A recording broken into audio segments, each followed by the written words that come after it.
you give them a round of applause?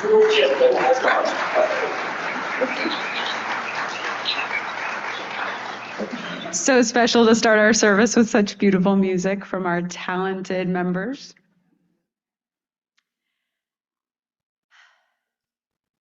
You aren't here for the coffee today, are you? You aren't here for the coffee or for the snacks that you'll get after the service today. You aren't here, probably, because you love these chairs that you're sitting in or the screen that you're connected to on Zoom.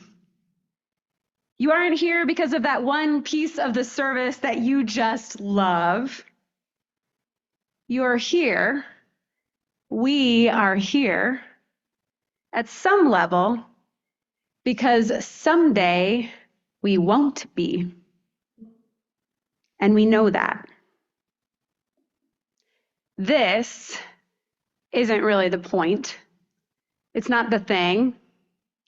This is just a space where we come together to remember the real thing, to touch the reality that someday this form of life, these bodies, will be transformed. And that makes the living so real, so important. The sky, the water, the stars, the small moments, the big, big moments. And yet, also, thank you to this space. Even though we know it's not the thing, thank you. On this beautiful morning, for making it possible to come together to live into the questions asked by our ancestors, to offer questions of our own, to wonder together why we live and why we die, and how to do the in-betweens of those moments with meaning and purpose. And why? Why? Together to wonder and live and breathe and celebrate and honor, to live a legacy for future wanderers.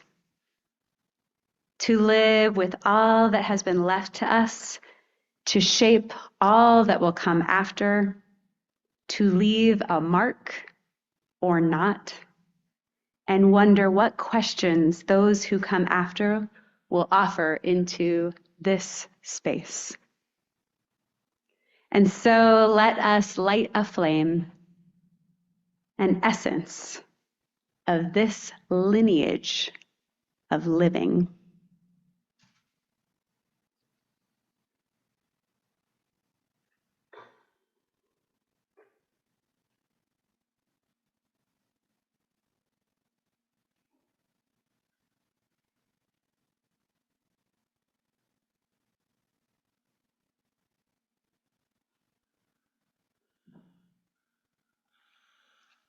Good morning, everyone. Welcome to the Unitarian Universalist Fellowship of Northern Nevada. There we go. A little better, right? There we go. My name is Xiomara Rodriguez. My pronouns are her, she, and ella. I am honored to serve as your worship associate this morning for the Unitarian Universalist Fellowship of Northern, which I forgot to say. It is our mission to grow together in love, faith, justice, and joy. Whether you're here in the sanctuary or joining us online from far or near, I'd like to extend my heartfelt welcome.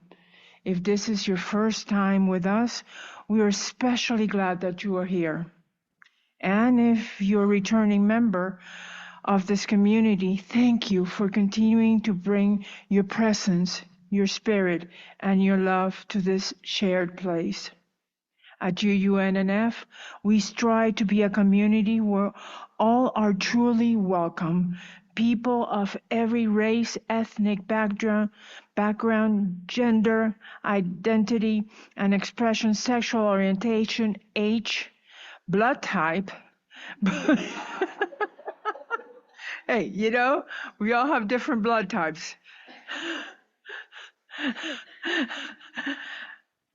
Beliefs, ability, family structure, and psychoeconomic status.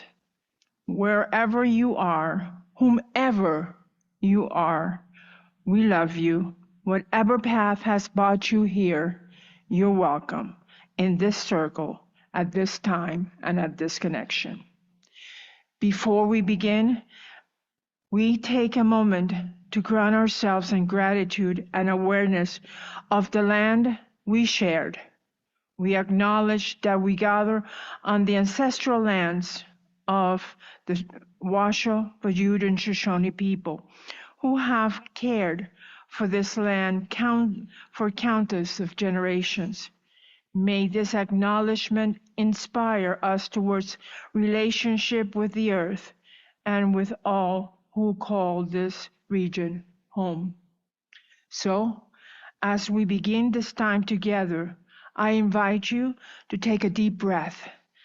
Feel yourself arriving fully and open your hearts to the spirit of community, remembrance, and create together a welcome space. And before we greet one another, I'd like to remind you all, you'll find a card like this in the pocket in front of you. Please fill it out so you could get our emails and you can know what's going on and you could have an idea. And then, please, if you have any joys and sorrows or concerns, just go to the back. There's a form just like this. Fill it out and make sure that Reverend Kristen or myself get it before our joys and concerns. And now, please take a moment to greet one another in whichever way you can and you wish. A hug, a wave, a handshake, elbow bump, or fist bump, whatever you feel good. Let's greet one another, and I'll sing the bell when we're ready.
Standing.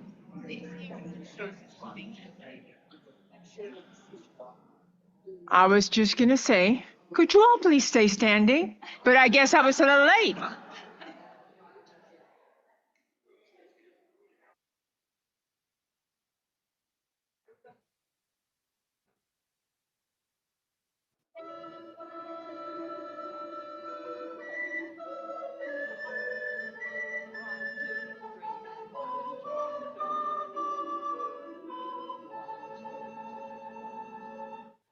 Come sing a song with me.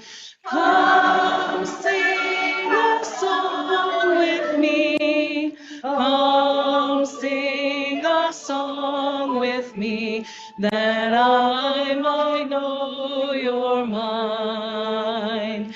And I'll bring you home when hope is hard to find. And I'll sing a song of love and a rose in the winter time.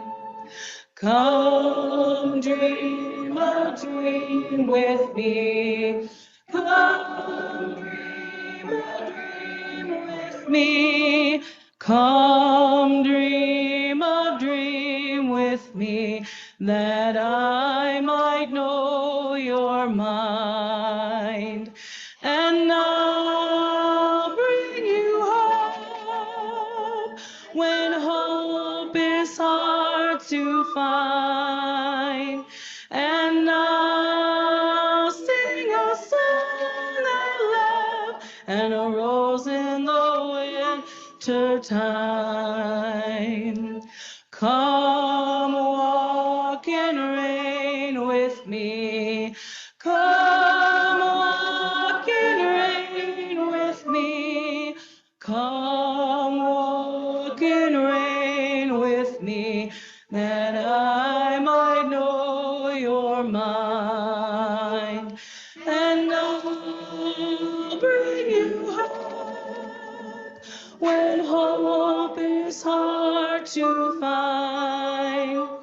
And I'll bring a song of love and a rose in the winter time. Come share a rose with me. Come share a rose with me. Come share a rose with me, that I might know your mind. And I'll bring you home when hope is hard to find. And I'll bring a song of love and a rose in the winter time.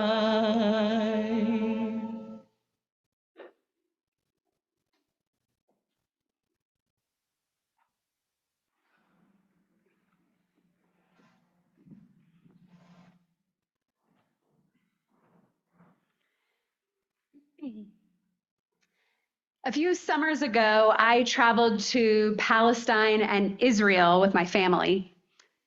We visited the Church of the Holy Sepulchre in Jerusalem.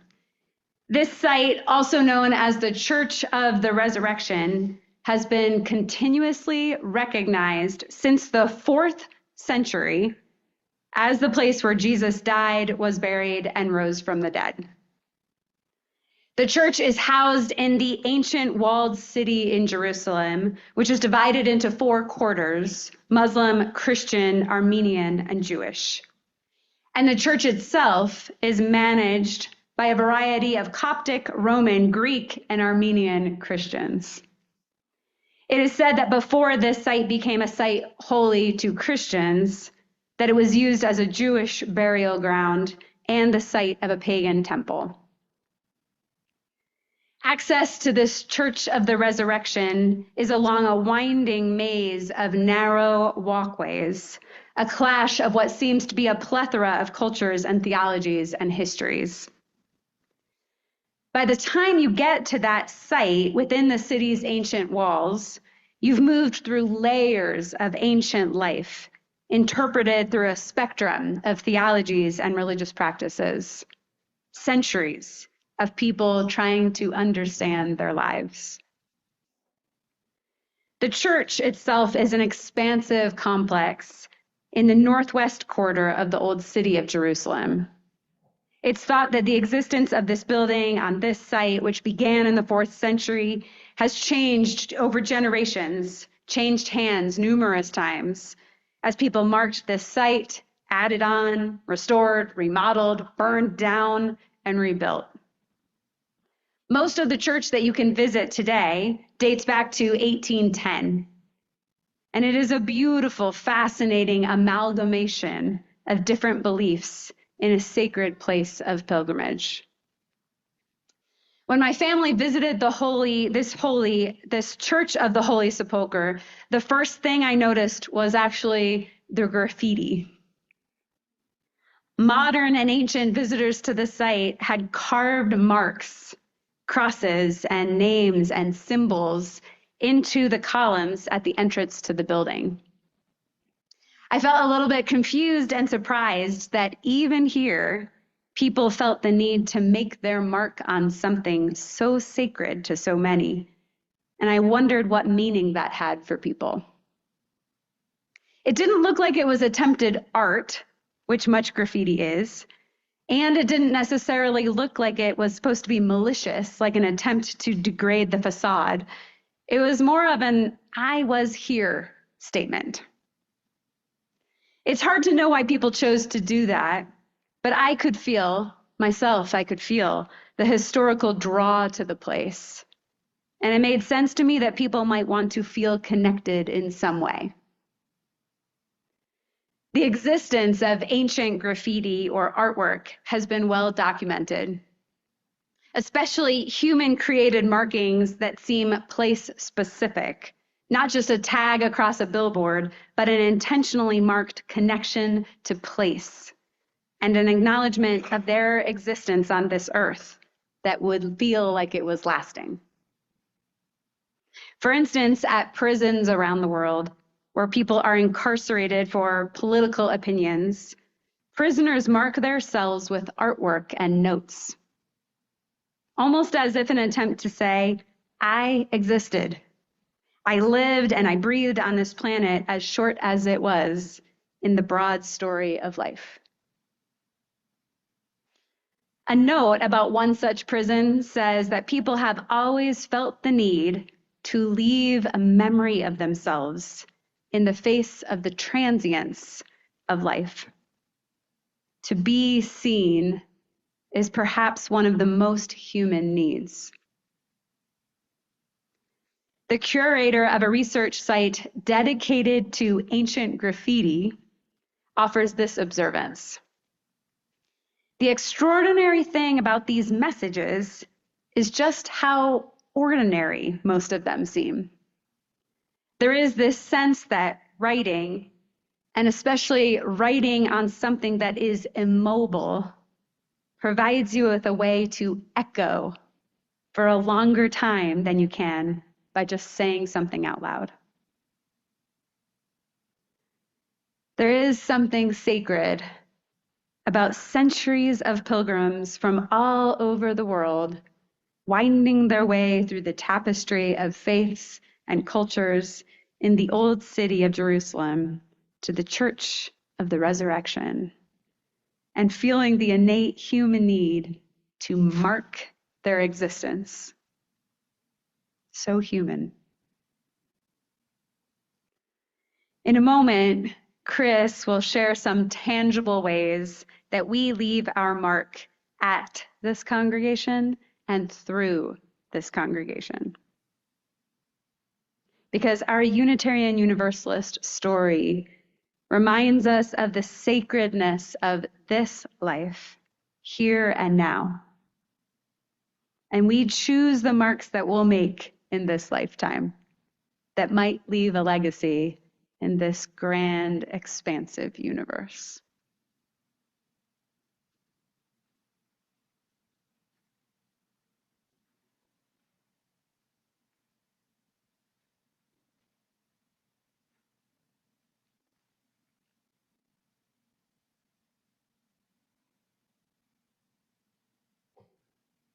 When I was young, my friends always told me to stand on a phone book, and that hasn't changed. Can any of you think of a bigger challenge than to stand up here to follow our recorder consort or our minister? Especially since I don't sound nearly as good as either of them. But I am an optimist by nature. That means I almost always have hope for the future, whether that future is years from now or months away or tomorrow. Just as an example, most days I have a great hope that tomorrow I will be more productive than I was today. And hope does spring eternal. As a young lawyer, and full disclosure, that was many years ago, and for some reason my hair was a very different color then. I was trained to be an advocate by being told to hope for the best, but plan for the worst.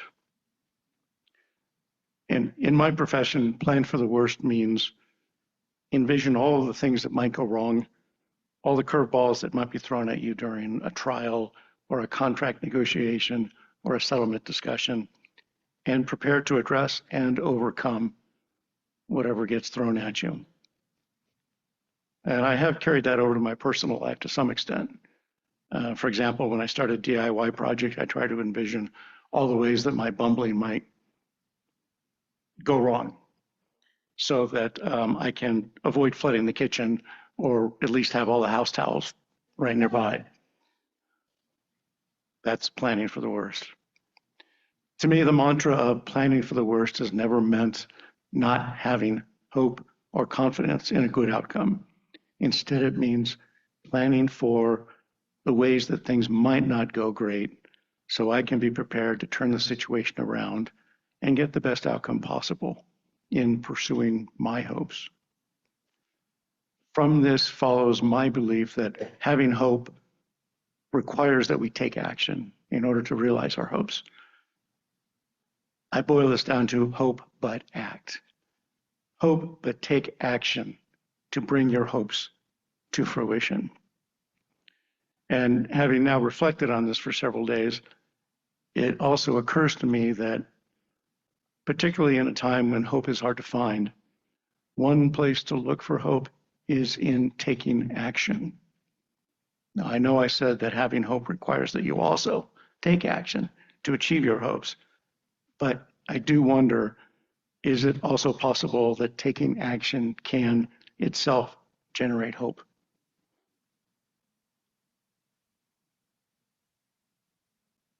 And I am grateful for the actions that this fellowship has taken over the years. We are moving from a month when we explored gratitude in many forms to a month when we will explore hope. Gratitude looks to the past or to the present, while hope looks to the future. Part of my gratitude as I move forward is for the legacy that I've received from my family, my friends, my work, and my fellowship. Part of my personal hope is that we will, through action and through hope, continue to grow as a fellowship in service to one another and to our community, particularly in a time of great challenge and loss of hope. At UUFN, we received a wonderful legacy from those who started this fellowship 66 years ago, and for all those who have lived it and made it real over the 66 years since. Like the people who decided to buy a house and move it here from the freeway, where the freeway is now, put it back together and turn it into a fellowship hall. And those who had the courage to build this space that Kristen talked about. We are also the beneficiaries of another smaller legacy. In 2004, our members created the UUFN Legacy Fund. The Legacy Committee administers the fund, encourages donations to the fund, and invites UUFN committees and members to apply for grants to fund special projects, to do things that will enhance our fellowship in ways that are outside our annual operating budget. These grants usually fund one-time projects or the startup of a new program or activity. By contributing to the building of our fellowship in unique ways, our legacy fund is, at its core, an expression of hope for the future. But it is also action. It is action taken by us today to help shape our future and to nurture our hopes, even at a time when hope is hard to find. And I'll chat with you in a little while about some of the concrete things our legacy fund has done. But I want to close now by saying that these legacies have brought us to a wonderful place. The wonderful place that UUFNN is now. This place of welcoming, this place of friendship, this place of comfort and caring, of love, of reflection, and yes, this place of hope.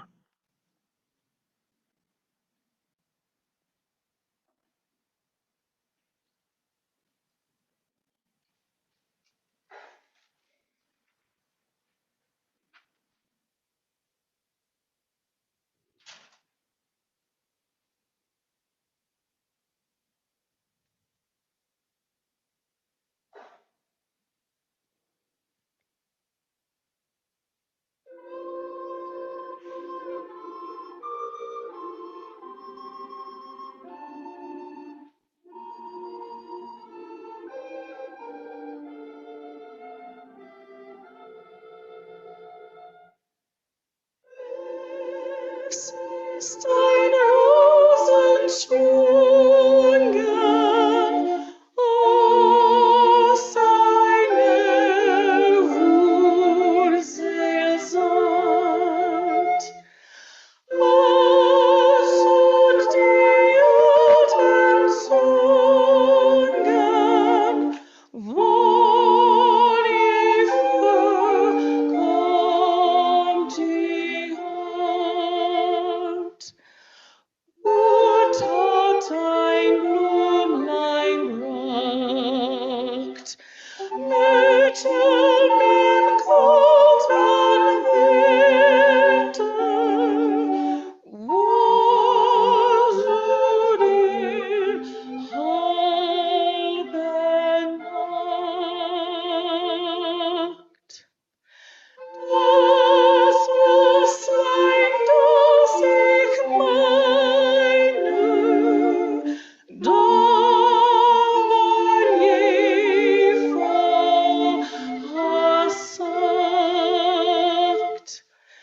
Hat uns gebracht alleine, Mari, die reine Maid.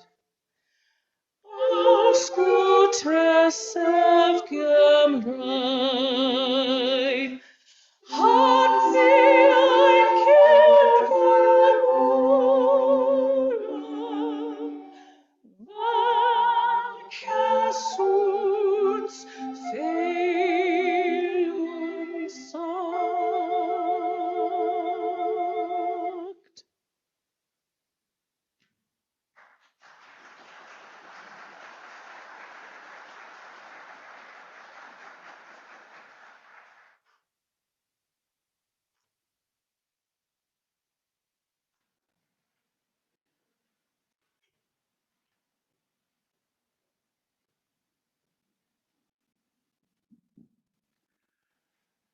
Before I bore you with the details of how the Legacy Fund is administered and how you can contribute to it if you are inclined to do so, and how you can apply for a Legacy Fund grant, I'd like to share with you just a few of the ways that Legacy Fund grants have contributed to UUFNN and our legacy.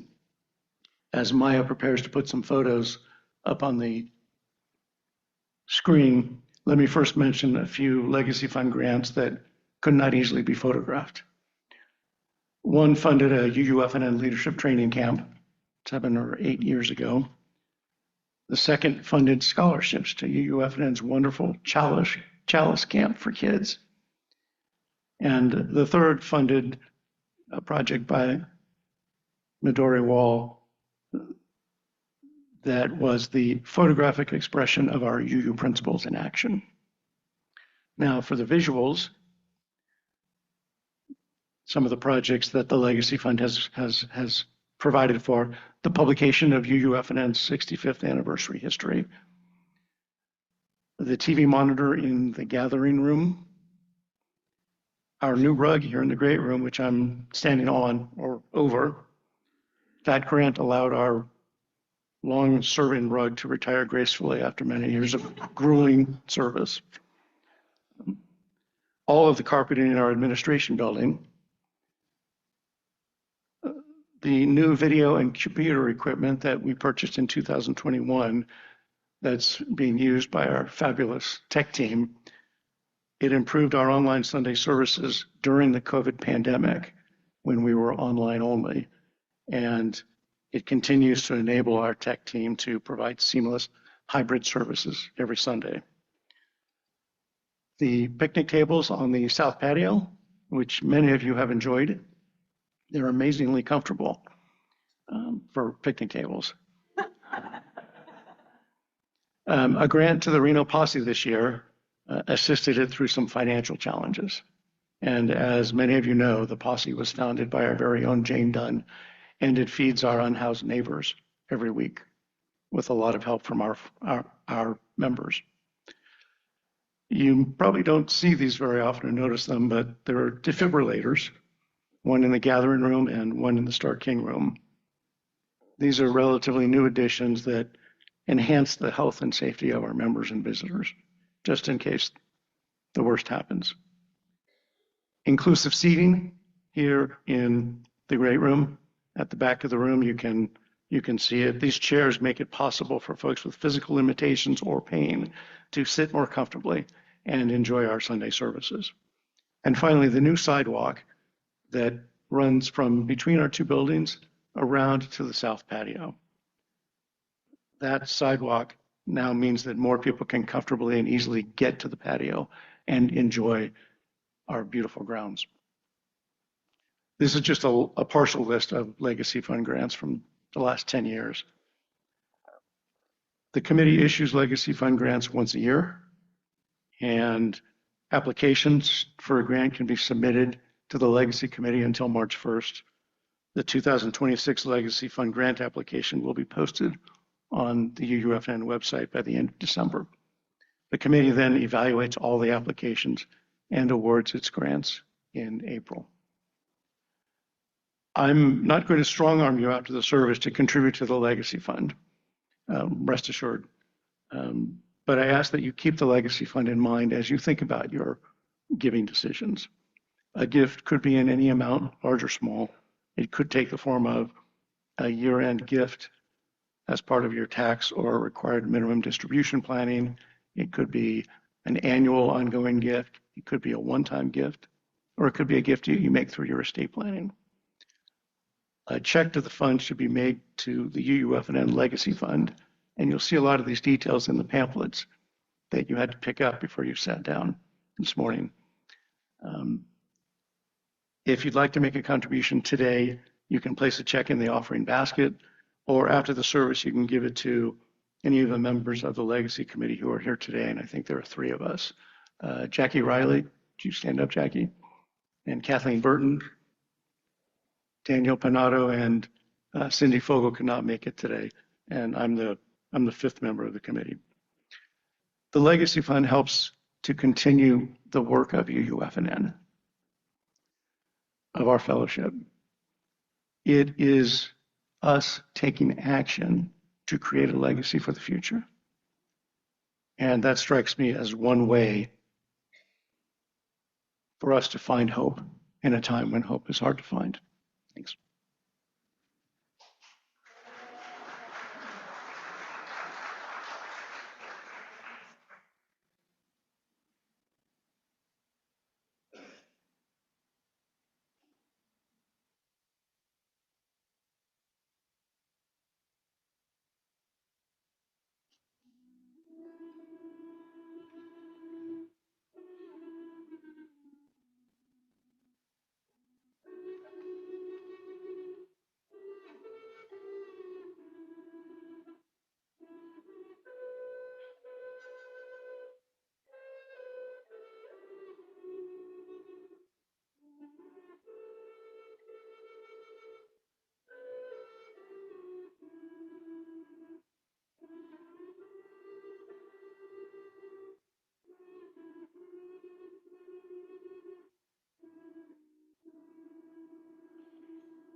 As you settle in for a time of prayer and contemplation, perhaps that means slowing your breath or relaxing your body one intentional part at a time.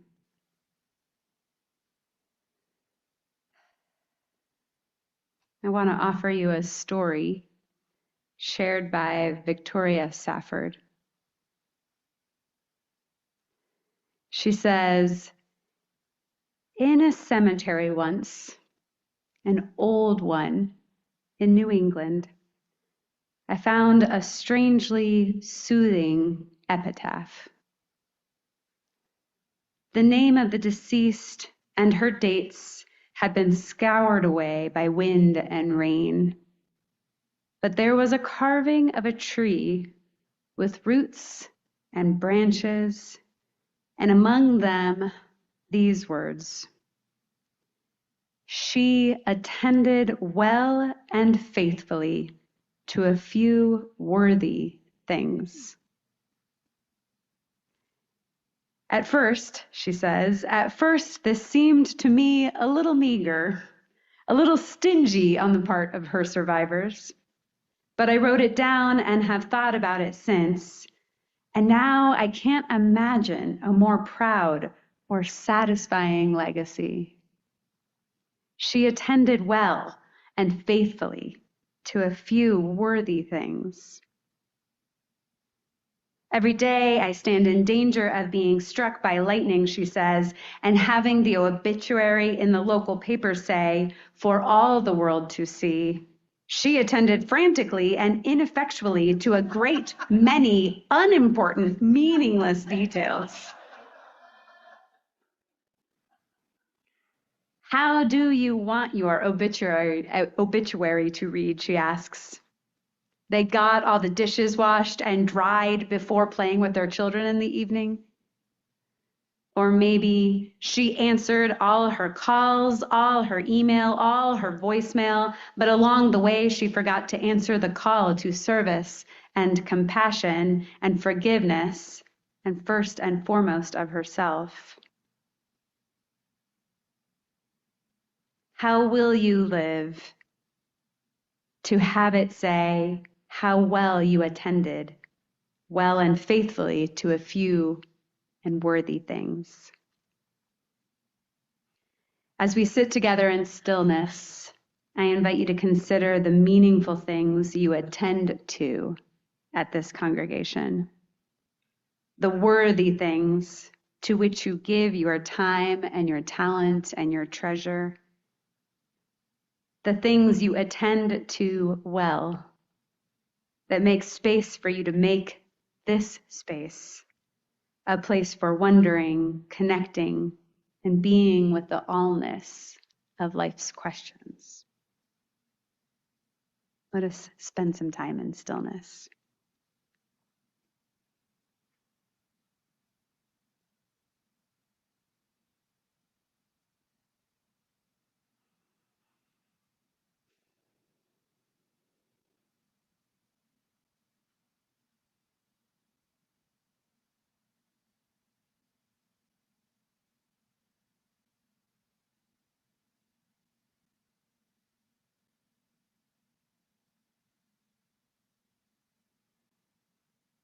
And into this stillness, I invite you to bring to your heart and to your mind the people, the places that you hope we can collectively hold today. The people that need some extra care, extra love, extra joy that we can muster from this collected community.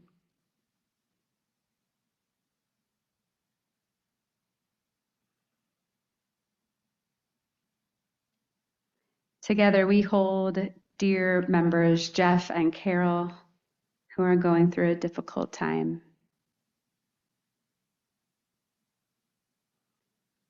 Penny asks that we hold her 2 daughters and son as they deal with the challenges and concerns of their employment, and also of Rob's possible deployment with the Arkansas National Guard.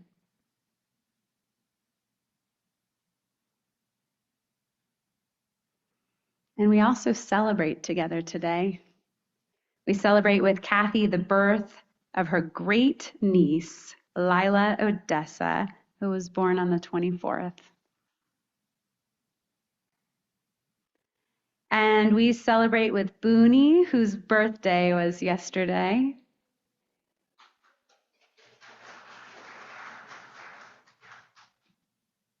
And lastly, we celebrate with Xiomara, who had the pleasure of officiating the wedding of her brother and girlfriend the day before Thanksgiving.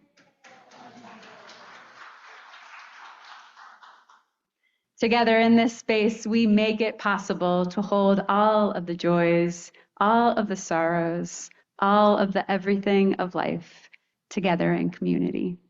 Amen. Blessed be.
As we approach the time of our offering, give what you will for the church that has meant so much to you, for the church that has meant so much to those who came before you, and for the church that will mean so much that for the people that you will never know. Give what you will, for you are very generous people. For those of us here physically together at the sanctuary, we will be passing the basket. For those of us that are on Zoom, you can do your offering virtually following the steps on the slide. Here at UUFNN, we give folks the opportunity to share our generosity by sharing with a designated nonprofit organization. The chair of the plate for November is Soul Food Seeds. Soul Food Seeds is a local nonprofit that focuses on providing healthy food choices to people who cannot afford these choices. In addition, they created opportunity for people to learn how to grow and cook vegetables in the community garden they operate. They started in 2018 and provided 6,000 pounds of food annually at no cost to the recipients. Thank you for your generosity. Now let the offering begin.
That's amazing.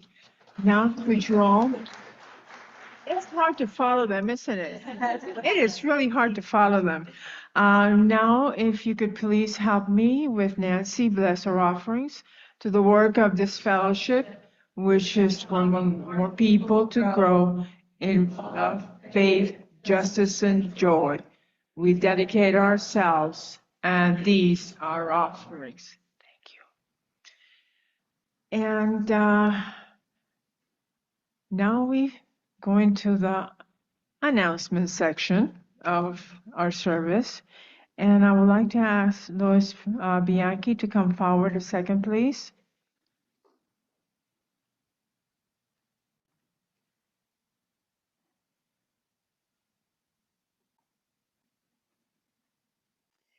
We only have 18 days to complete our ribbon of joy. And for our new people, this is a joy our fellowship has been doing for over 10 years.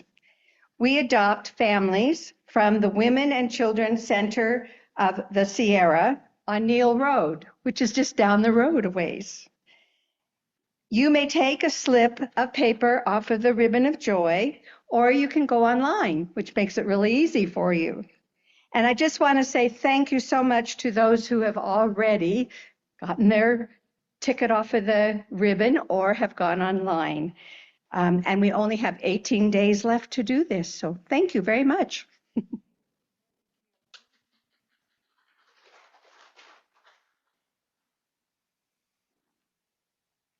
Newcomers, visitors, anyone with any interest, you're invited to attend a Choice Faith One, our beliefs, on today at 11:45 to 1. This interaction session introduces you to the many, many beliefs found in the Unitarian Universalism and help you understand how many different beliefs can fit into one religion. Jackie and Richard look forward to meeting you. And it's next week? Okay. Thank you, Deborah. I got what said today. I was correct. In the main room in our education building. This is a very important one. Please, please, please, please, from the posse winter request, our friends especially need coats, blanket, sleeping bags, warm boots, shoes, warm socks, and hats, and scarves, and always snack bars, Capri Sun pouches, and many thanks for your donation. Thank you all. And Lucas Francis' friend, Connie, is in the hospital recovering from injury sustained in a car accident. Thank you.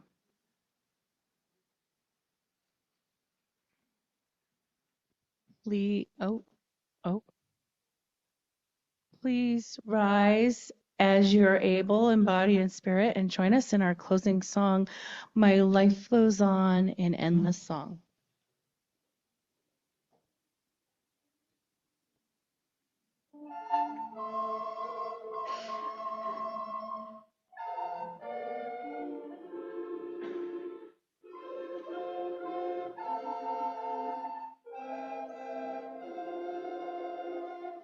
My life flows on in endless song above earth's lamentation.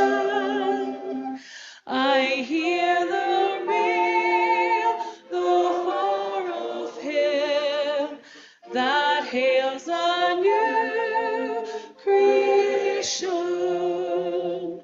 Through all the tumult and the strife, I hear sacred hymn. It sounds an echo in my soul.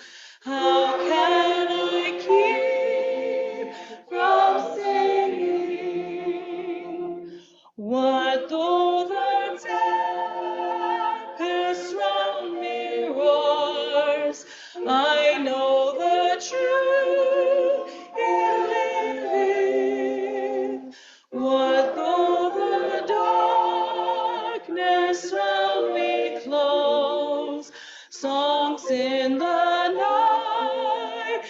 it giveth. No storm can shake my inmost soul, while to the rock I'm clinging, since love prevails in heaven and earth. How can I keep from singing when tyrants tremble as they hear the bells of freedom ringing, when friends rejoice both far and near? How can I keep from singing to prison cell and dungeon vile? Our thoughts to them are winging, when friends by shame are undefiled. How can I keep from singing?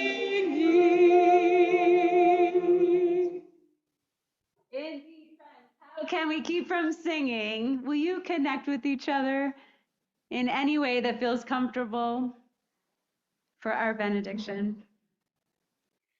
As we leave this place, friends, this space of legacy, of ancestry, of hope, may you feel empowered to go forth and make your beautiful mark on the world.